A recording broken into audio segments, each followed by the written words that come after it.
love makes me feel 10 feet tall. Without it, I go through withdrawal.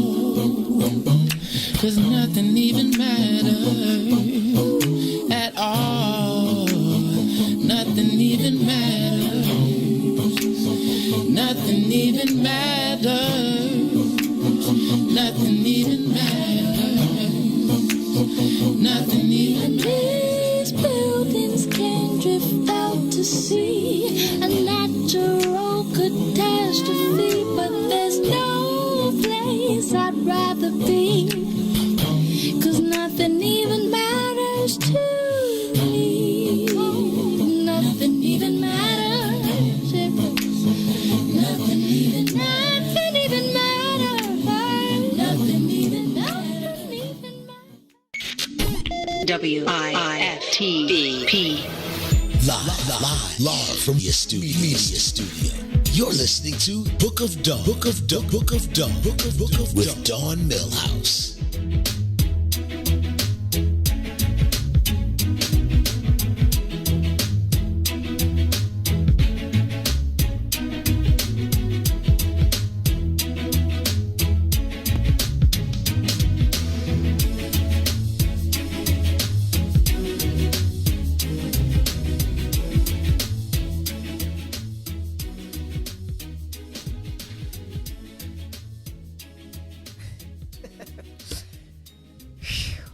Good morning, sunshines. Good morning, Ron Rilla. Good morning, TT. Actually, his name is Nephew. I call him Ron Rilla because he likes, that's his.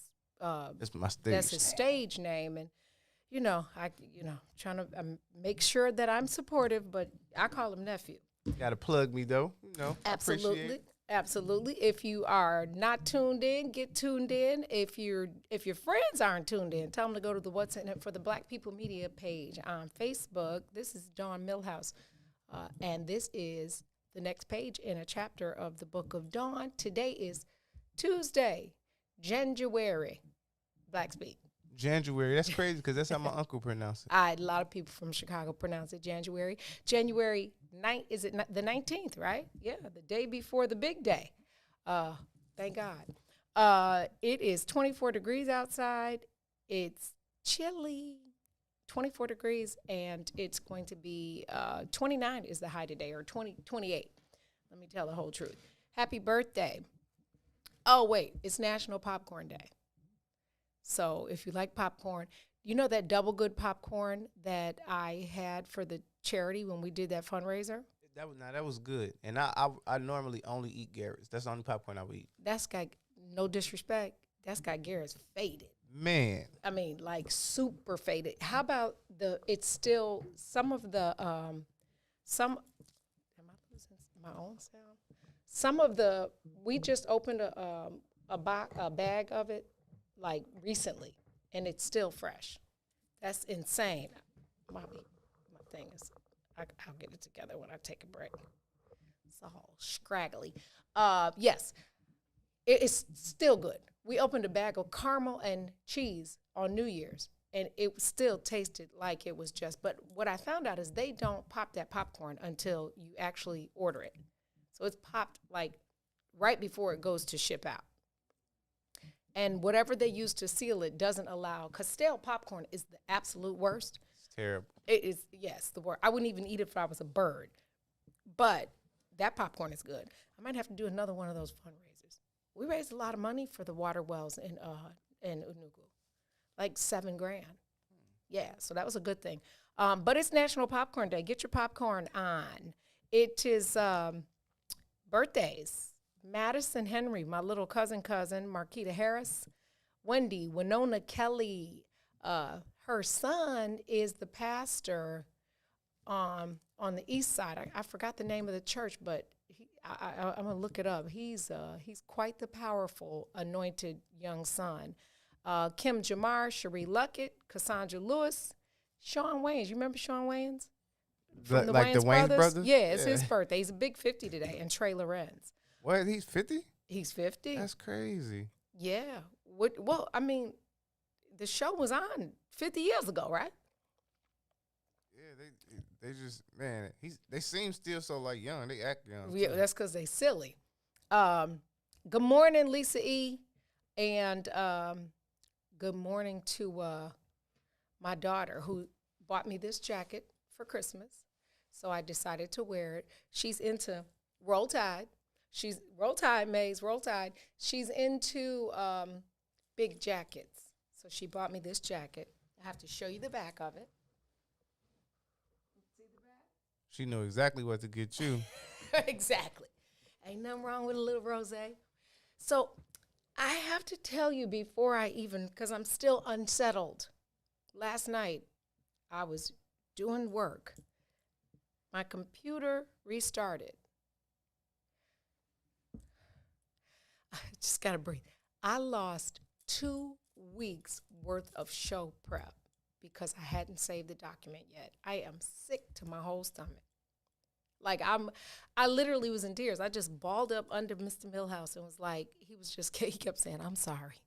I was like, no, I was pressed. Like it shook me. Like yikes. And in the document, I had some really dope, like new ideas that come to me and I jot them down. Anyway, I'm going to get mad talking about it. So I'm going to stop talking about it because, geez, oh, Pete's. Nerves shot. My nerves are still shot. So if I'm a little off today, it's because I'm still mad from last night. However, behind the brown door today, we have Angela Martin Fields, who is a 3-time contestant on American Idol. Circumstances in her first season there and her second season didn't allow her to finish, which are all related to some struggles we've all had. Third season, Simon Cowell loved her. She, post the show, ended up on Ellen,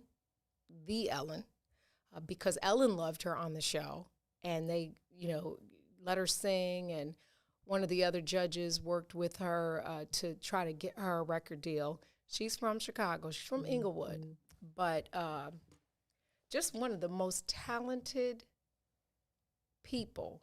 And when I tell you about perseverance and riding through a storm, had special needs, one of her children is special needs. I think she just turned 21 recently.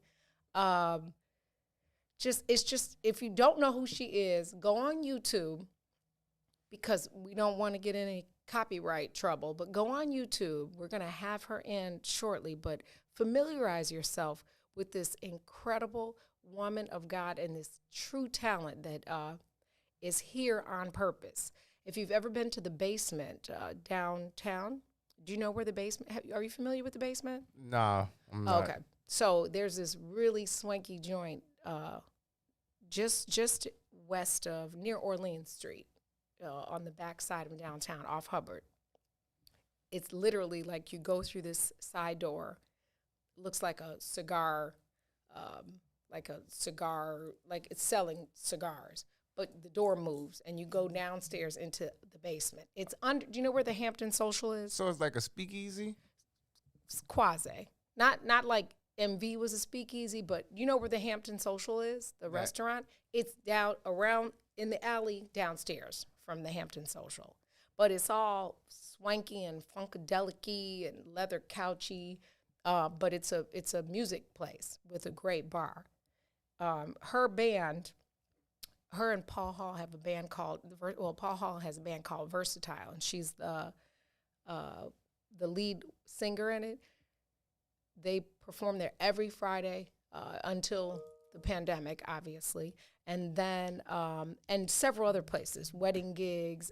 I'm just telling you, her range, her ability, it far exceeds anything that you can imagine. And I met her many years ago, and I just feel like God purposed me to be her big sister and to make certain that the world knows exactly who she is. Like, if anybody deserves it, it's her.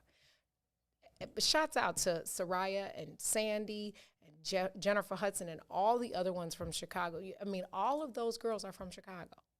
And they all got soul, it's like they make soul music. Chicago is known for Like Totally. big voices, a Totally. lot of range. Totally.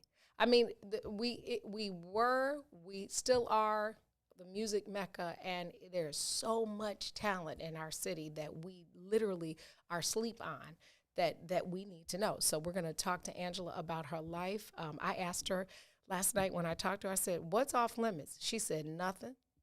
I'm an open book. I said, well, you're on the right show. I mean, you've done Ellen and you've done Windy City Live and you've sat with Simon Cowell, but now you're on the Book of Dawn. And she don't even understand how much realer it's finna get. Facts. I'm gonna ask her some questions. She's gonna be like, yeah, I said nothing's off limits, but no, you didn't, Miss Dawn. Anyway, yeah, exciting. Tomorrow we have Stacey Moore, who is the editor and editor-in-chief of Mind Blowing Magazine, a new magazine that is coming out. She's also the author of a book called Loved on Purpose. She has a really deep story, too. She talks about some of the things that life handed to her through rape, by somebody she knew, and how she just kept persevering and made it through that and realized through all that God loves people on purpose. So that's going to be a great interview on Thursday. We get to talk to Robert from The Cosby Show. Y'all call him Robert. I liked him better as Remy in Queen Sugar, and really I liked him in Between Brothers. I mean, he's done so much. Dondre Whitfield is the author of the book of the month for the Book of Dawn called Male versus Man. His philosophy is that everybody is born a male. Well, not everybody. Every guy is born a male, obviously, but everybody's not a man. And the matriculation from male to man and the ego between male and man. And it's just, the book it's a lesson, and it's something that you can refer back to. He digs deeply into his spirituality. He's counseled Halle Berry and Tashina Martin Campbell. Like, it's a deep book. Like, it's a deep book and a good read. You can also get it on Audible Books and listen to it so that you can join in on the conversation. I'm going to need help in the studio that day because the questions in the thread are going to come through faster than I'm going to be able to. Because just listening to the title, I got questions too already. It's so deep. It's so deep. Those were some of the notes I lost too, but the book is all marked up like it's a classroom story, so it's cool. Hey, listen, did you know that Chicago has 77 neighborhoods? 77 neighborhood communities in Chicago, each different with the people and the culture. You know how we have all of our, we know what typically is in what neighborhood because it's comprised or was built on culture and the people in that culture. That being said, you know that COVID, the ravages, it's rampant in communities, Black and brown communities. And there's a lot of false information being spread about the vaccine for COVID. But we want you, what's in it for the Black People Media and the Book of Dawn, want you to get the real facts about the vaccine. I am pro-vaccine personally. You can find out more information about the vaccine and how we're want you just to have the true facts. Don't listen to the fake news. Obviously, the vaccine is real. It was a year ago this month when dude acted like it was one person in China. They showed it, and it was just one person. It's not one person. It's almost 500,000 people. Lives lost later. You need to know the facts. Visit www.chicago.gov/COVIDVAX, COVIDVAX, to get the real facts. I'll put that in the thread as well. Nephew, I'm going to take a break for about 2 minutes, and one more time. You know how I am. One more time, I have to say how mad I am that I lost my notes, and then I'm going to let it go. But I have to say it one more time. You got a woosah. Man, no, I need a drink. Like, I need some rosé. If you're in the area of the station, you can drop off a bottle of, that's going to be a great class. We have a sommelier coming on, a sister, a master sommelier, a wine expert, right? and we're gonna before we have her on and embarrass ourselves, I'm gonna share with the people how we say certain names to certain liquors that we think we're saying them right, and we're saying them wrong. Because I don't want y'all to embarrass me, okay? I got to teach the people. And I drink champagne, a.k.a. champagne. And so I need y'all to know how to say it. But if you're in the neighborhood and you want to stop off at Kimberly Liquors and grab me a bottle of Mark Aguirre's Sherlon, do that. And you can run it by here.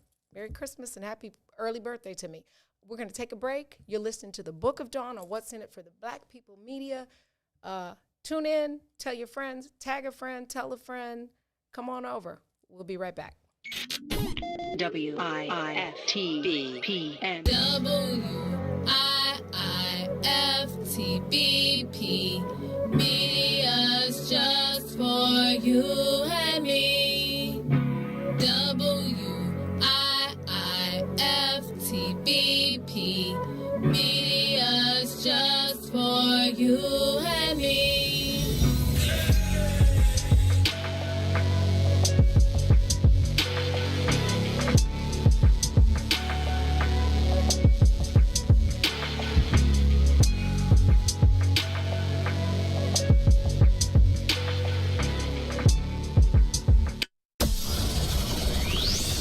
Shop at Black-owned and operated Solo Beauty, where you are appreciated and respected. Located at 8158 South Cottage Grove, Solo Beauty can supply all of your black hair care needs.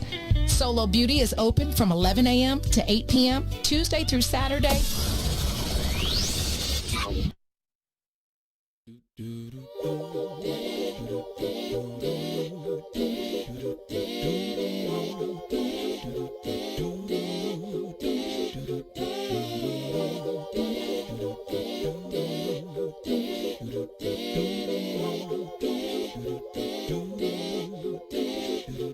Well, sometimes I go out by myself and I look across the water, and I think of all the things, what you're doing, and in my head I paint a picture. Well, since I've come home, well, my body's been a mess, and I miss your ginger hair and the way you like to dress. But won't you come on over? Stop making a fool out of me. Why don't you come on over, Valerie? Valerie.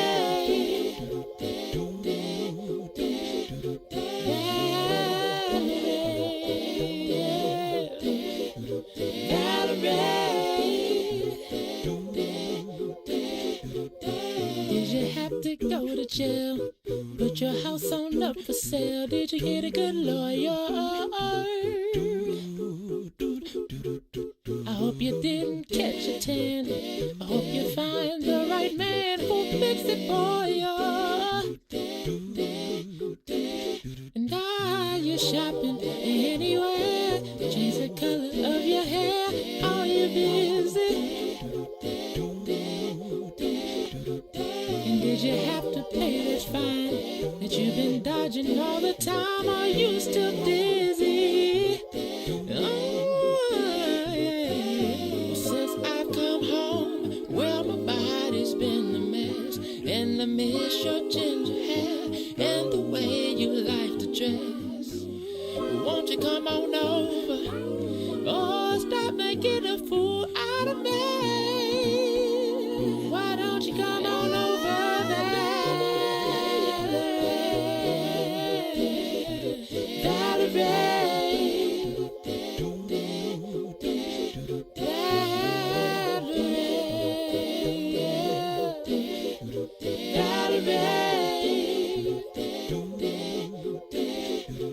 Well, sometimes I go out by myself and I look across the water, and I think of all the things, what you're doing. In my head I paint a picture. Since I've come home, well, my body's been a mess, and I miss your ginger hair and the way you like to dress. Won't you come on over? Stop making a fool out of me. Why don't you come on over,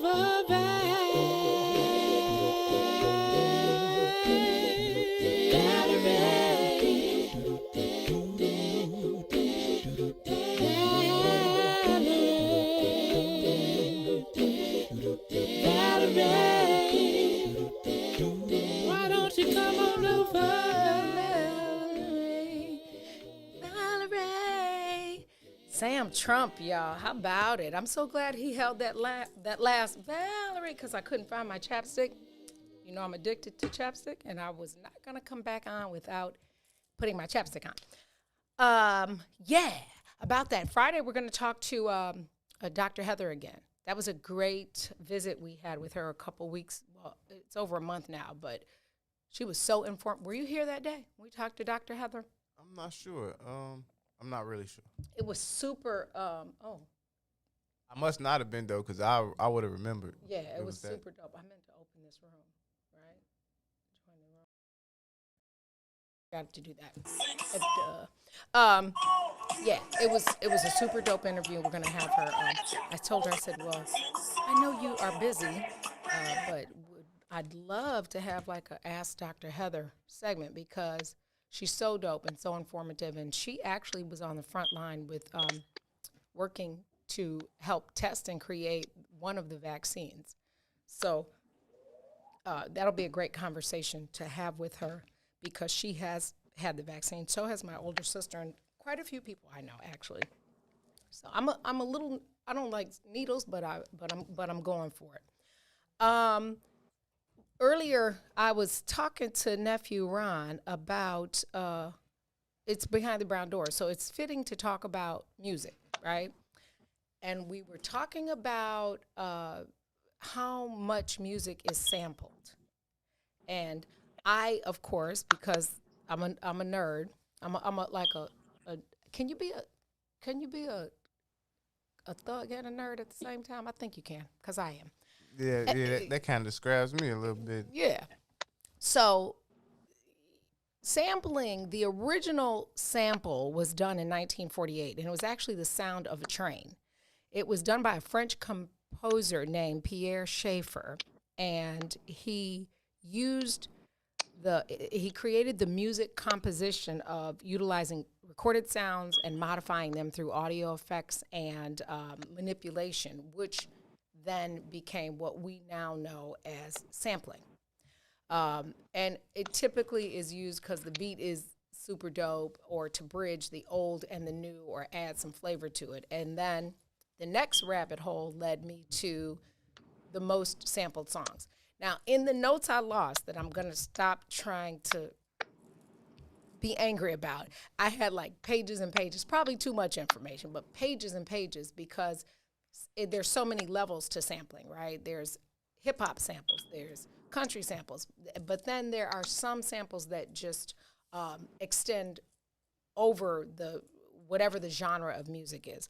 And so some of them I'm completely not familiar with, and I don't have the songs now that they're in, but the most sampled song in music history is called Amen Brother, and it's by a group called the Winstons.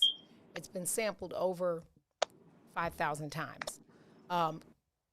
To make it easier for me and make it more applicable to a Behind the Brown Door kind of segment, I looked for the most sampled song in hip-hop, which is Lottie Dottie by Slick Rick and Dougie Fresh, which, if you know your hip-hop, was actually the B-side to, okay.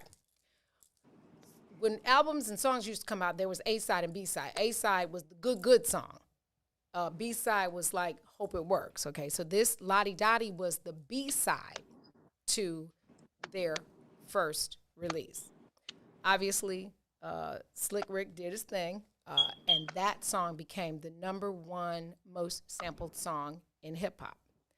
Don't know if you know that these are just some of the songs that shows itself in. Hypnotized by Biggie, which is one of the dopest ever. Party by Beyonce featuring Andre 3000. It is in Auditorium by Mos Def. Good Friday by Kanye, Common, Pusha T, and Big Sean. Hold It Now by the Beastie Boys. Showtime by Spit. We Like to Party. We Can't Stop by Miley Cyrus. Okay, so here now we're journeying over. Okay, Now that's country canon. absolutely. I just love her attitude though. Miley don't give zeros. Okay, none, not a one. I love it. OPP by Naughty by Nature. It's in I Want to Sex You Up by Color Me Bad. Again, way back. They have a great that show that talks about, you know, how they do the groups. Color Me Bad is really good. And Runaway Love featuring Mary J. Blige. That song literally shows itself in music across the board of genres. So I thought that was interesting. I don't subscribe to people sampling without getting paid, but it definitely, you don't have to reinvent the wheel for all. Share that music. Yeah, well, I mean, pay them for it. You know. I see. That's one thing I don't like about the sampling thing. Like you put the music out already. Why should we have to repay you? Most likely we already paid the first time when you put it out. We paid to get it. Yeah, but because you were a consumer. But you can't make money off of it and not pay the piper. Like, you really think you shouldn't pay for sampling? Are you kidding me? And you're an artist? I think music should just live. Yeah, through sampling and paying for it, so it does live. I mean, yeah, that's not okay.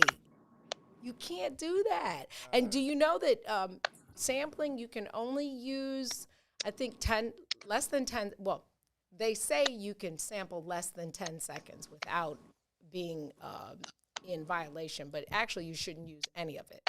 Speaking of sampling, you know the Hard Knock Life sample that Jay-Z did. You know he purchased that sample. That song. So now, like, if somebody wants to sample Annie's Hard Knock Life, they have to go through Jay-Z instead of. I did not know people. that, but that's a boss move. Yeah, because like he said, he wanted it to be able to be just shared. You know, you shouldn't have to keep repaying. Well, I mean, good for him. However, he paid for it. So he owns it and he can share, but I bet you it wasn't cheap. I'm sure it wasn't cheap. I bet you it wasn't cheap. So he paid in advance, basically. That was like a community service. Yeah. Which also, you know, I love Annie, so I can sing that song right now. But you got to pay for it. You got to pay for it. You can't. I got a homegirl that works for Warner Brothers, the movie house, right?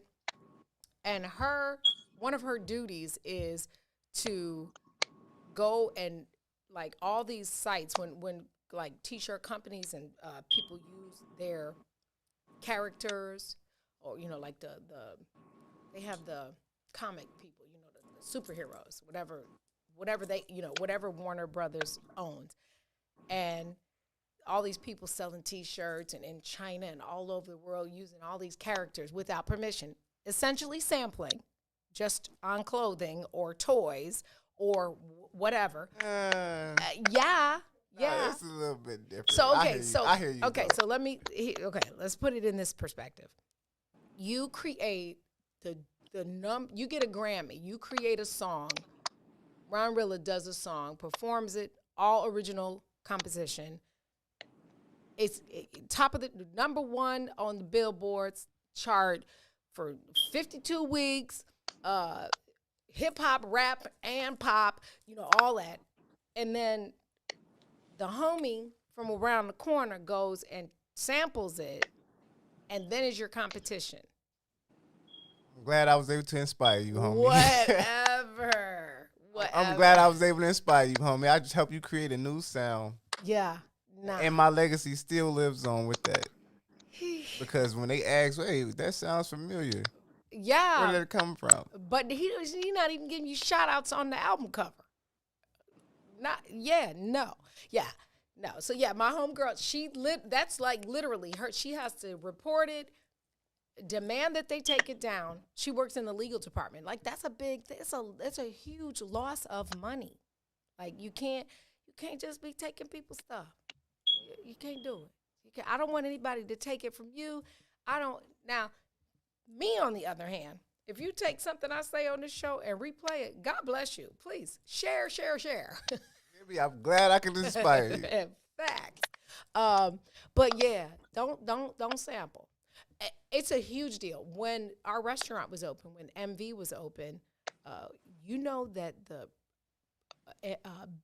ASCAP and BMI and all of the publishing houses literally used to, you have to pay them. You have to pay them if you even stream music in your place of business that is licensed. You never mind if you pay for Pandora, never mind if you pay the subscription for like Spotify or the streaming systems you're using. If you're using it in a commercial space, you have to pay an additional amount. That's wild. Yeah, I ain't gonna lie, I was a scofflaw. I ain't gonna lie. I was like, I paid this. I'm not. And we had a live music venue. I had to stop posting on social media because when you do covers, that's a violation.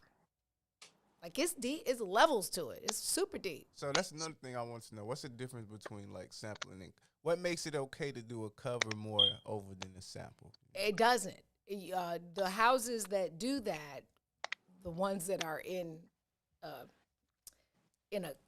compliance, are paying for that.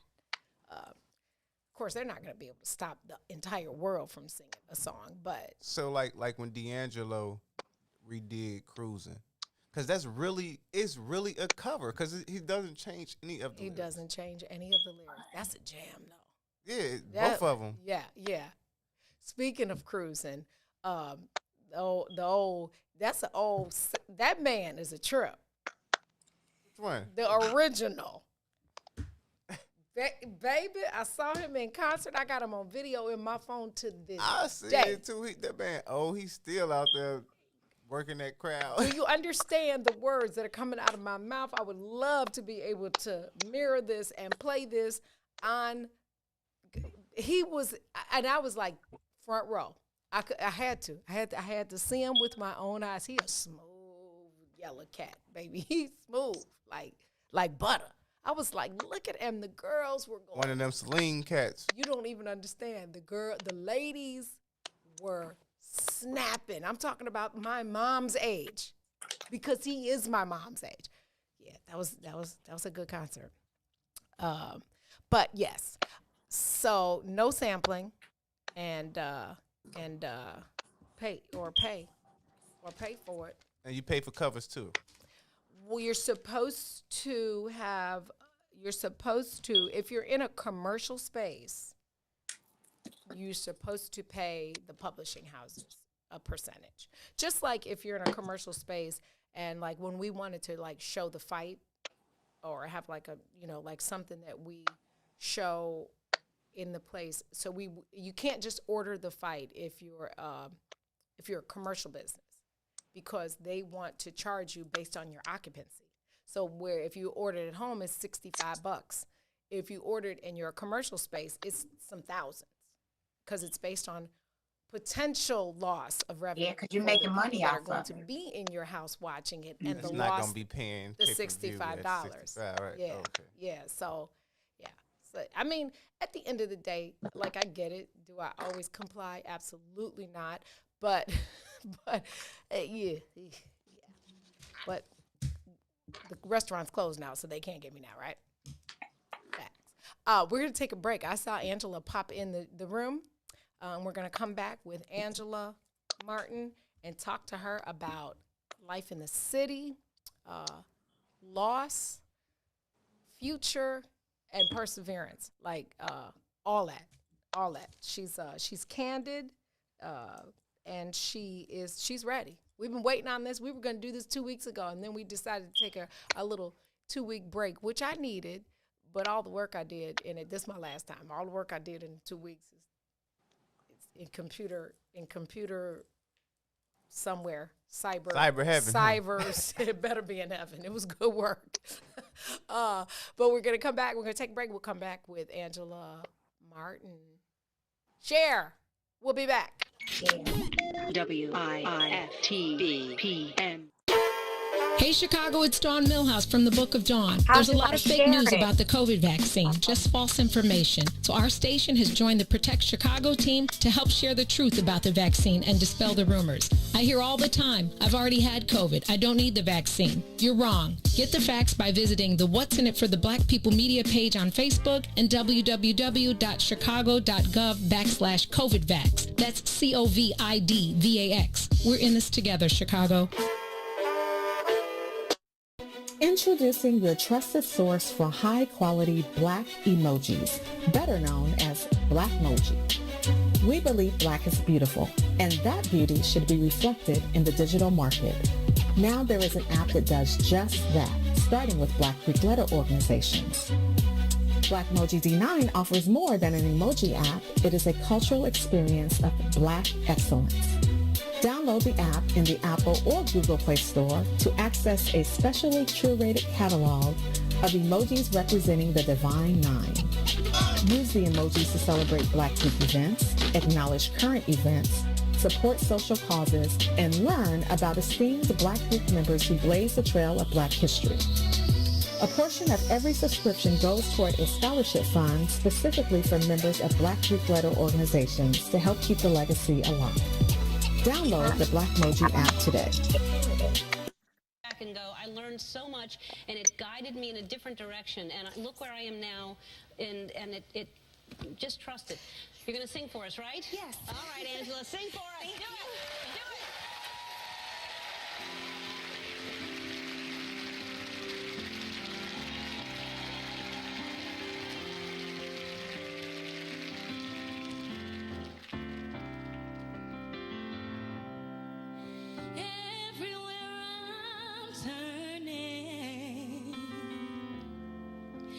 Nothing seems complete.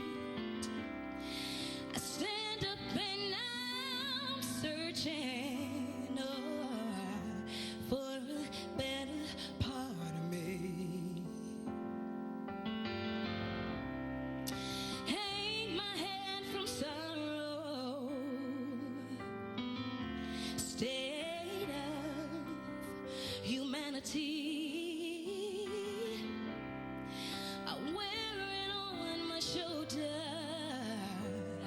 Gotta find that strength in me, because I am superwoman. Yes, I am. Oh, yes, she is. Even when I'm a mess, still put on a vest with an S on my chest. Oh, yes, I'm a superwoman.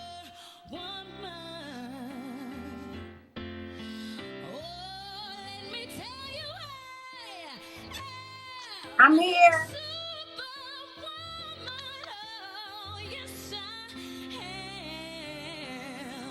Oh. Even when I'm a mess, I still put on a vest with an S on my chest. Oh yes, I'm a superwoman. Superwoman.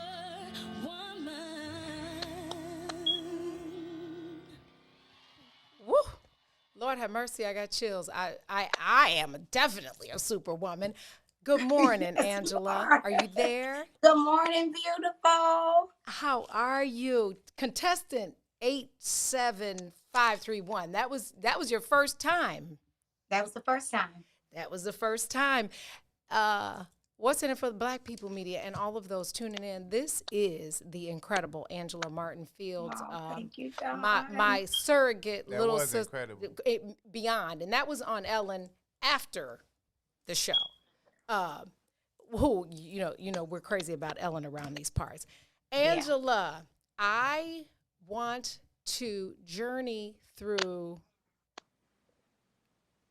not just the first time, not just the second time, and or the third time of your appearance on American Idol. I want to go backwards and start with who you are, where you are from. What I want to do today through your story is inspire somebody and give them the same stick to it that has allowed you to be in the space you are now. Somebody will be blessed, I'm certain, and inspired to never give up.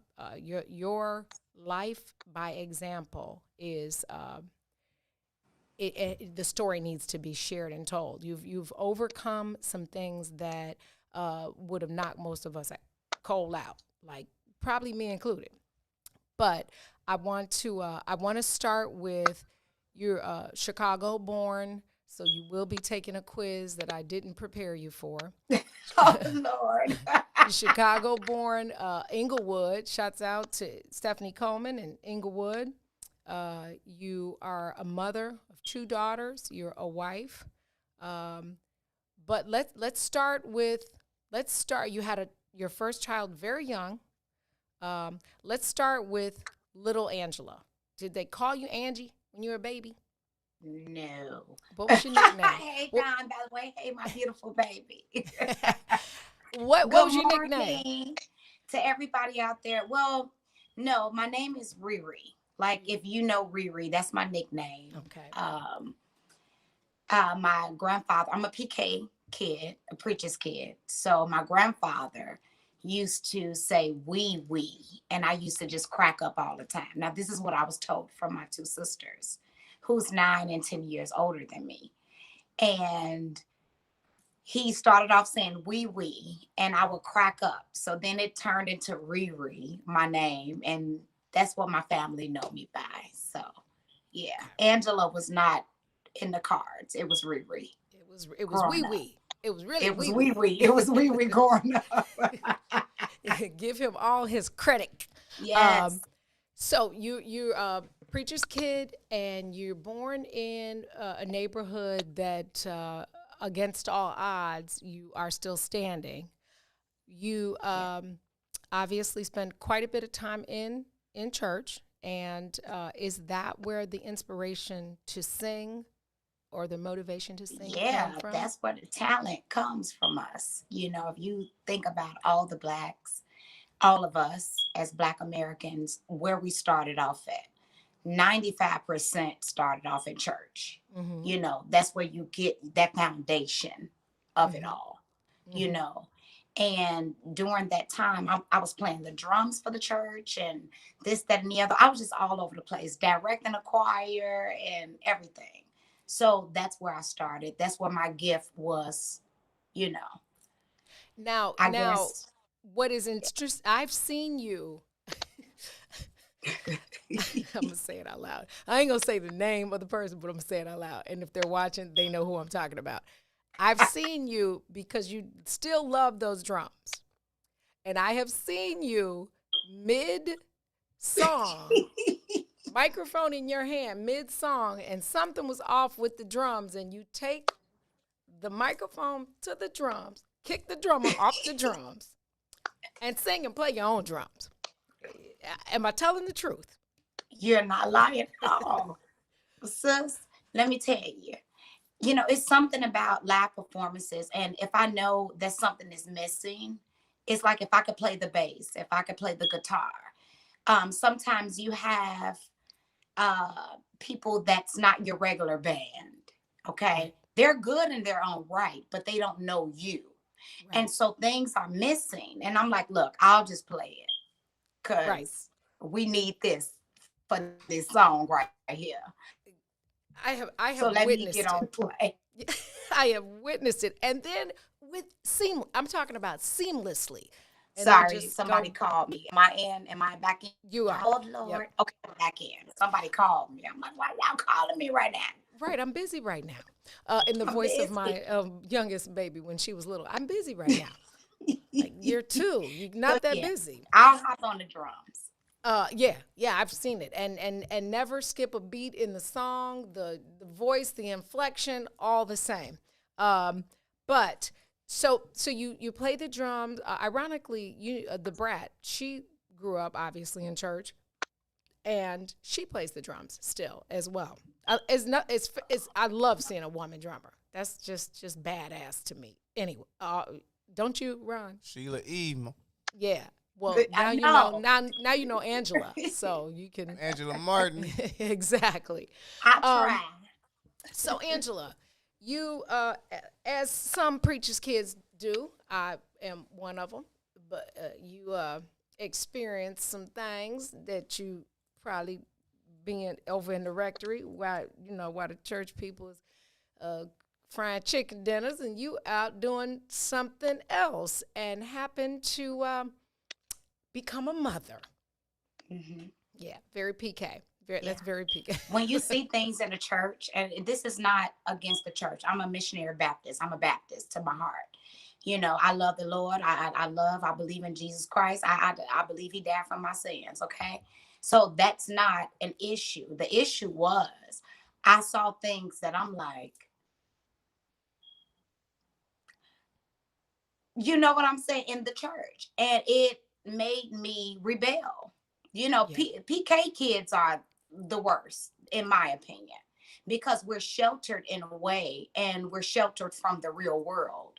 Hmm. And we're not taught the real world values. And then now we're out there, we mess up real bad. And I messed up. I'm not saying that I'm ashamed of having a baby, and I was pregnant at 16 years old. I love my child. I Hmm. started early, and I wish I could take it back, but not her. I wish I could have done it in a later time and still had the same child. You know what I'm saying? Yeah, for sure. I think about that often, and then I rely on. I had a conversation the other day, and I with my girlfriend about kids and having if we could have done things differently, and I have to reconcile myself with that. Had it happened, if I believe as a Christian that God is the author and finisher, and I have to believe that that was the time for that vessel, for me to be the vessel for that child. And although I can, in this brain, in this quote unquote grown up brain, say, I would have done something different, I really don't know what I would or could have done, because what was supposed to happen was what happened. And that It was happened. the birth of that child through you as the vessel. So Yeah. even when some people perceive it as a death sentence or a weight on your foot, or you fast, if God is the author and the finisher, everybody that has sex doesn't get pregnant. And so you have to reconcile yourself in that child was meant to be Yeah. from you Yeah. at that time. Like At that time. that's the truest principle of authoring and finishing. You know what I mean? Yeah. And that's why I'm able to be okay with it, because I understand that, Yeah. but I'm just not a one-way streeter. Yeah. I look at both things, I look at both sides of the street, and I'm just like, okay, if I had a choice in the matter, then yes, I would have done things differently, because I know how it affected my life. And now I'm saying, well, this was my cause. I mean, this was what I supposed to be. I have a disabled child, Mm-hmm. So it's like some days I say, why me? But why not me? I'm able to Absolutely. deal with this. He gave me that, the Absolutely. strength to deal with this and to love that baby. Let's talk about that a little bit. I was going to Yeah. do it a little later, but let's talk about that. We spoke a couple weeks ago to some powerful sisters with children that are autistic. It was a really great conversation, and a lot of information was given that really was a blessing to the viewers. Your daughter was born with Rett syndrome. Can She you wasn't share? born with Rett syndrome. Rett syndrome is okay. So my daughter was totally fine. She was walking. I'm Okay, sorry if you guys hear my smoke detectives. I have that's okay. to. Stay I gotta alive. get that together, okay? You need a battery. I'm gonna bring you a battery. I need 2 batteries, okay? And them joints is expensive. I just bought them the Oh other my day. goodness, I can't stand it. So I didn't do my job. But anyway, she was born natural. She was eating and biting off of your food and eating your food. I mean, she was walking and and everything. She had a seizure in her sleep. She had a fever, and I didn't know. Of course, I'm 17 years old Sure. at this time with a baby, so I don't know. I don't know what's going on and what to look out for. But when I took her to the doctor, they said that she's having seizures now. And the seizures was the delay of her growth. So she's at a 6-month old. She's 21, finna be 22, but she's operating as like a 6-month old. Right. Right. Now, so that takes you to another level of, oh my gosh, what have I done? Especially with society judging, right? But through it all, the gift that God gave you that has made room for you. I say it all the time, your gift will make room for you. Yeah. Never wavered, nor did your hunger or drive in wanting to use that gift to bless the world. And so even with the struggle of dealing with a daughter who literally needs you there or somebody there 24 hours a day, you found a way to still do gigs, to still mature, and to start honing in on your craft. Can you tell us a little bit about like a day in the life of a child with Rett syndrome? Well, here's the thing. You have to have somebody that you trust, because this baby can't talk, and with the world, you can't trust a lot of people, because people are very mean to kids these days, and they'll do the unthinkable. And Don, I wouldn't know what to do if someone tried to harm my child. I had to pick someone that I trust, which is her dad's mother. Mm-hmm. She stopped her life. She believed in me and my gift, okay, because I'm the provider, for the family. I provide as far as financially. So if I don't sing, we don't eat. Right.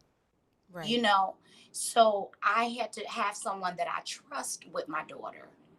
Right. And now that I have that, I can go ahead and move forward. And her smile, every day she smiles. Right. She's dealing with so much she can't do. And she smiles every day. Who am I, Don, to sit up there and be mad about the world and what the world is giving me? And this little girl can't do nothing. Yeah. At least I can walk and instruct myself. So the day in the life with me, I pray every night, God, let's switch places. Mm-hmm. Let me get her, whatever she has, give it to me. Because I just want her to live a life and see what life is about like I have. Right. That's my prayer every night. Yeah. Every night, I want to switch places with her. Give it to me. Y'all put me in a nursing home. Just have her come see me. You know what I'm saying? Things that, and then it's hard. I see a lot of you guys sending y'all kids off to prom, and I have to log off Facebook because I don't know what that feels like. Yeah. I don't know to have my daughter to hug me and tell me she loved me. Or even have an argument with her. Right. I don't even know how her voice sounds like. So it's a lot of pressure with that. Yeah. I can't even imagine, to be quite honest, because we are so not we. Let me speak for Dawn. We are so shallow when we have not had that kind of everyday, seemingly insurmountable challenge with the children we gave birth to. It's almost unthinkable, because I don't know that I would mirror your strength. and your perseverance, because many of us would just be like, yeah, I am not doing this. There are so many parents who will give up and pass the child off or opt not to have that child. So I think that as a mother, your innate, because that baby was formed in you and grew in you, you innately want to change places. But I want to remind you that the God we serve, that baby knows happiness because of you. She doesn't express it the same way that you see the kids on TV going to prom. And by the way, prom's overrated. Like the $7,000 prom send-offs and the kids wearing Louboutins, I'm not signing off on. That's too much. That's not a wedding. It's a lot. Ain't no more proms. It's a lot. Yeah, ain't no more proms. They treat, sidebar, I digress. Prom is not the But wedding. Donna, it's more, I'm sorry to cut you off. It's more of she's not experiencing that. Sure. It's not about me. It's about that, dang, she can't experience these moments of life because of her condition. Mm-hmm. You know, and it hurts me because she's so smart. She's so intelligent. And she get mad at herself when she can't do something. You know, and I know she's growing and I know her mind is there, but it just hurts that my baby can experience these things that, you know, the regular kids do. Yeah. Well, you know, it hurts. I'm big sis, so I'm gonna throw this back at you. Yeah, come on. We, on this side, in our perceived normalness, because it's all perception and perspective, right? In our perceived normalness, feel joy from that. But joy is relevant. And so I'm going to keep reminding you that is because you see from a different lens. Her joy is complete in a different way. She does go to prom. Maybe when she wakes up, she feels like that. She can't communicate that, but don't ever think that those smiles on her face don't mean count it all joy. Like we put value in that. And you know, like I was about to go down the rabbit hole of you cannot spend that kind of bread on a prom because it's not the wedding, but joy is relevant. Right. Joy is relevant, and she knows that you live for her. That is prom every day. There are children that don't have Rett syndrome who are perceived normal, whose parents could give two dams and are out here wilding. Imagine in a quote-unquote normal being. Imagine how those kids feel. Yeah. It's a different kind of pain, though, because as a mother, you know, if you have kids and they are healthy, you know, they went on prom and all of these things, you know, all of these things, great things. Here's the thing. You still look at their lives, and when they mess up, I don't know if you do this, but for me, what did I do wrong? Oh, yeah. You know, I'm blaming everything on myself, and I got out of that. But this is my cause of my breakdown with the years. Yeah. So we're talking about the breakdown. We're not talking about where I'm at now. Yeah. But back in the day, I was torn. Every time you seen me, I come out, I was drinking. I was having a good time because that was my outlet. Sure. You know, and I got talked about so bad. Oh, A1 is always drunk. No, A1 is not always drunk. Yeah. A1 is coming out to have a good time. I'm in Naperville, Aurora area. I'm an hour and 15 minutes out. And I'm coming to your venues. And I need y'all more than y'all think I do. Because I need to get away from my reality at that time. Sure. Because I don't know, because I'm blaming myself. Sure. You know, about what didn't I do? Did I take the right medication? You know, what was going on? My Angela, daughter's father beat the shit out of me every goddamn day. I'm sorry. Can we cuss? I'm sorry. yeah, yes, you can. And Okay. you can finish that You sentence. know, while I was pregnant and I Yeah. was 17 years old. Yeah. Do you have any, so I'm going to ask you two questions. I'm going to first pose a question to you that one of the viewers asked. They wanted to know if the fever was caused by a vaccine of any kind. It was. Okay. And yes, it was. And here's the thing. I didn't know because I was a young mother. Okay. So I didn't know what was going on. I didn't have anybody to really, my mother was in and out, you know, because she was a product of the drugs. The drugs came in, crack cocaine came into our communities the time I was born, you know, late 70s, early 80s. My mother was a product of that. Amazing woman, you know, but it's a lot of things that I didn't get growing up. So I didn't know that my daughter, like getting this shot for her, the doctor telling me to get this shot for her. It was a vaccine shot and she had a fever. Yes. And that's what happened. And now I'm in some stuff, some legal stuff right now. Okay. Okay, Yeah. good. Yeah, we won't speak on that because we want to claim victory for that. Yeah. We're gonna talk about your mom shortly because that will tie us into one of your seasons on American Idol. But prior to that, you mentioned physical abuse from the father of your daughter. I want to know if I experienced that, not to maybe the degree that you did. And it took me many years to understand why I accepted it.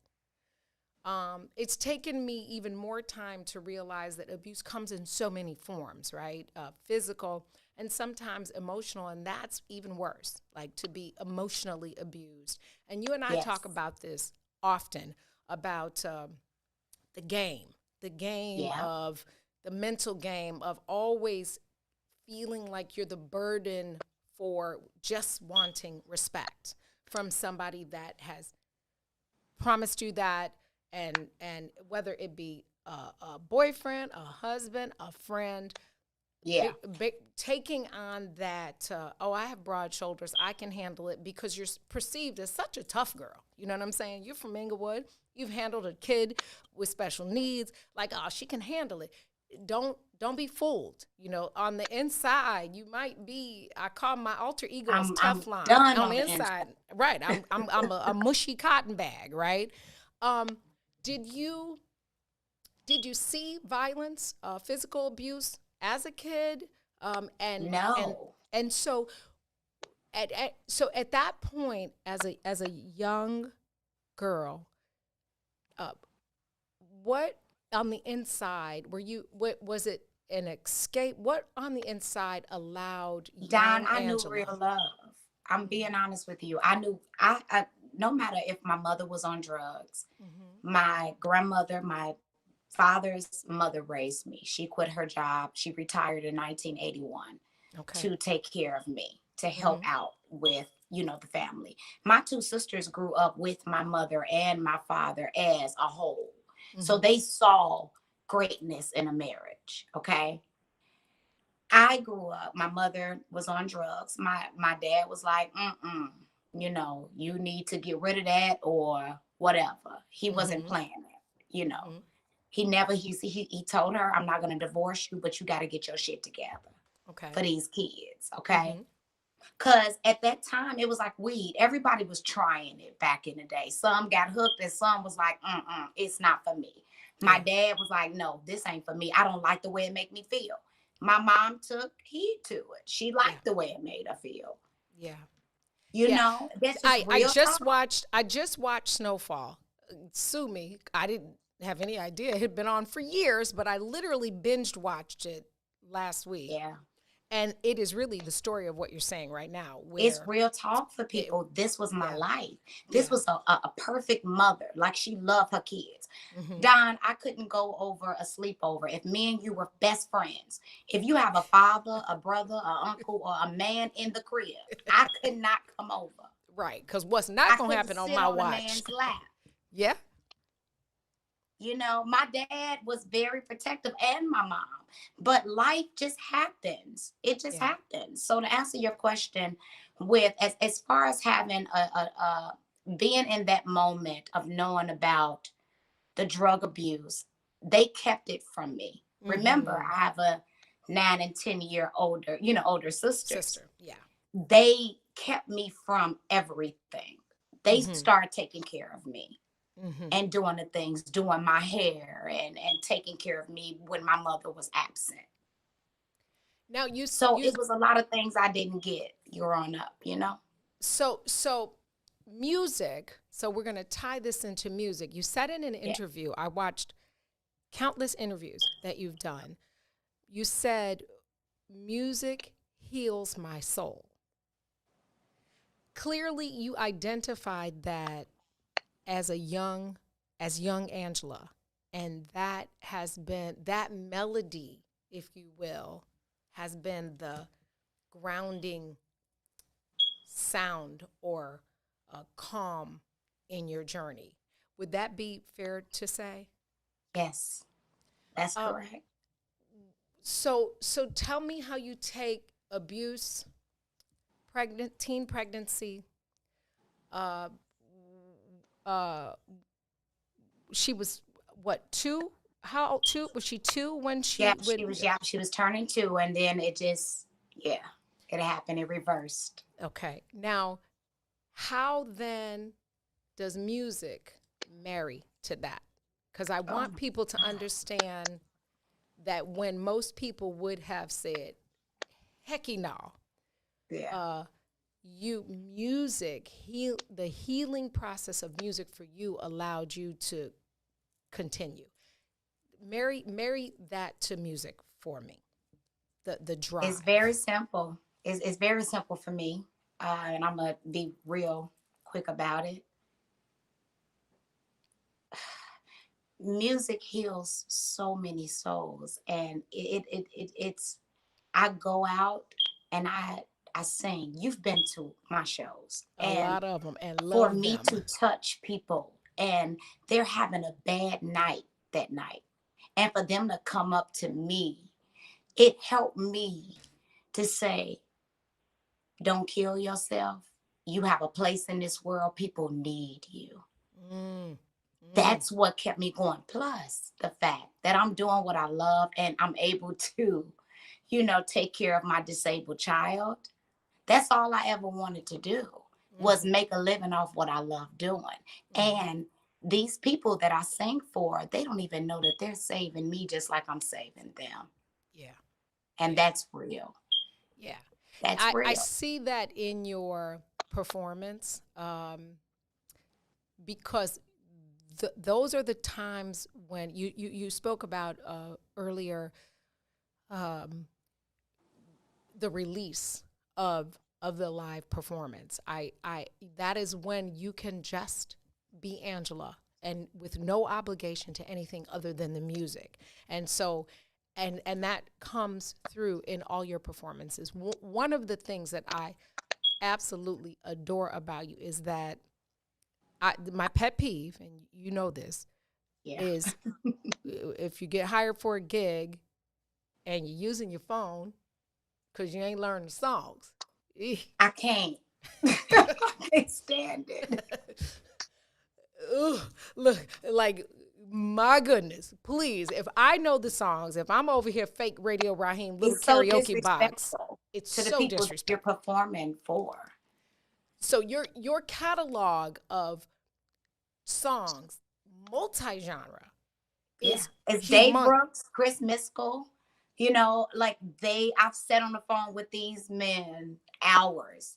And Dave Brooks, Chris Miskell, Phil C, Bruno Thompson, Maurice Johnson, all of these people back in Walter English, back from Yes, the Cotton Club days. Yeah. Yeah. You know, Yeah. like you need to know you have to have a big catalog of music so Yeah. you can play any venue. Yeah.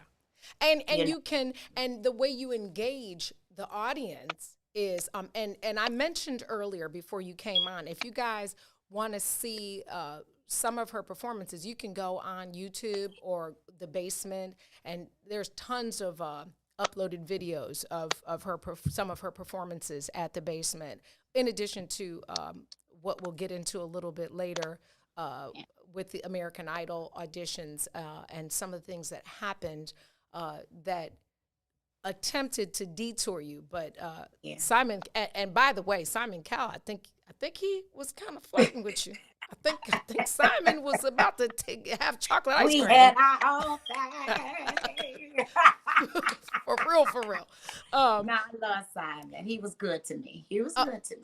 He was so kind. It was weird in watching it then, and then rewatching it in